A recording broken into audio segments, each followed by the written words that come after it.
miscellaneous matters.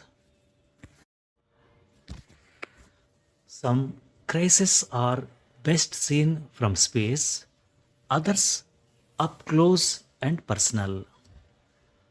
Europe's drying rivers look scary both ways. Satellites show dramatically shrunk waterways. Things feel extraordinary at individual eye level too. People are walking where they kayaked all their life. Record low water levels have laid bare sunken Nazi ships, an unexploded 700-kilogram British bomb, centuries old hunger stones, even the remains of an ancient mammoth. As if the retreating rivers are exposing Europe's past alongside a frightening future. Rhine, Danube, Elbe are also shipping lanes, industrial cooling systems, agri-grid, sources of drinking water and energy. They are continental infra. As Europe's relics meet a harsh sun, so do the assumptions beneath its prosperity. Turns out rainfall, rivers, groundwater, fertile fields are not permanent geography but variable ecological phenomena. And for all the fear factor of dried rivers, the groundwater story that people cannot see may be worse. Obviously, none of this is a Europe only problem. It is no longer about one drought year, but about grim goings on even in good rain years. University College London scientists have used satellite data to show that vast swaths of Europe's water reserves have gotten depleted between 2002 to 2024. Similar red flags around in India. 2025's Dynamic Groundwater Resources Assessment found the national extraction rate at 61% of assessed recharge. But there are huge regional differences where many areas are beyond 70% threshold, considered a critical limit for sustainable usage. A Punjab Agricultural University study reports tellingly that between 1998 to 2005, the state's average pre monsoon water table has dropped from 7.8 meters below ground level to 21 meter. A do nothing lot are always harking on the cost of solutions.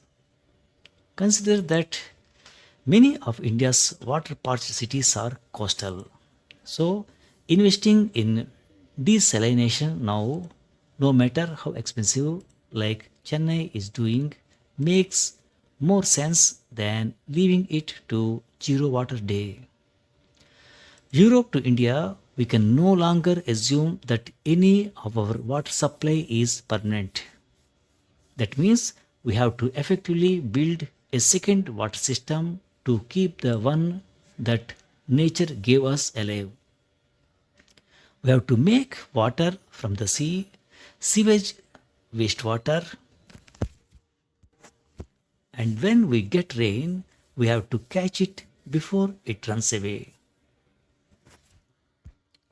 Key word of this passage is kayak.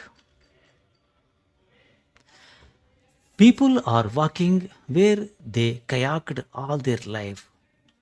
K-A-Y-A-K, kayak means a light, narrow boat, just like a canoe for one person, that you move using with a stick with a flat part at each end like a paddle. Next. India's first census under the Raj asked 17 questions. The ongoing 16th census will ask 40. That is not a bad thing because data about people helps government plan for the future. How many cities, schools, hospitals, airports, etc. to build. It also helps government understand changing demographics, education levels, family structure, age pyramid, etc. But census data, although collected from individuals, is always about aggregates and averages. For example, when the census asks how you commute to work, you're just a data point. The real interest is population wide, how people cross a town or district or state commute. That is why census data has always been anonymized. That is the case in UK, US, Australia, and India. Keyword in this passage is anonymize. ANONYMASE. Anonymize means to remove all names, ID numbers, and personal details from data or records so that nobody can trace the information back to a specific person. The extended war. The extended deployment at sea of American aircraft carrier USS Abraham Lincoln has not just exposed the logistical challenges of US war against Iran, but ugly realities of war itself. The Lincoln has been almost 9 months at sea and is about to break the record for the longest trip away from home port for a US carrier since Vietnam War. That record was set by another ship, USS Gerald R. Ford, just months ago. Reports have surfaced of low crew morale and even suicidal tendencies among crewmen on the Lincoln, with family members of the deployed Navymen lambasting the military leadership. The Lincoln's predicament exemplifies the manner in which US has carried out this war without any clarity and constantly shifting goalposts. This has completely messed up logistics and left Navymen and their families in limbo. Naturally, the psychological pressure is immense. An open ended war, combined with no port calls for months, will lead to serious mental health issues. No wonder two sailors on the Lincoln jumped overboard in recent months. But Trump has batted away criticism, which is not surprising. War, after all, is old men talking and young men dying. It is this realization that galvanized anti war protests during Vietnam, finally compelling Washington to hightail it from that theater. But old people in power never learn. Whether Trump with Iran or Putin with Ukraine, they continue to send young men to die to satisfy their own egos. But in this hyper connected world, it is slowly becoming difficult for the high and mighty to constantly pull the wool over people's eyes. Trump's approval ratings have plummeted following the Iran war.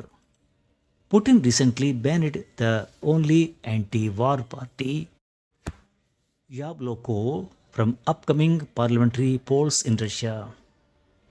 Internal resentment will only grow if young men continue to die in senseless wars. Old folks in authority must course correct or face trouble. Keyword in this passage is hightail.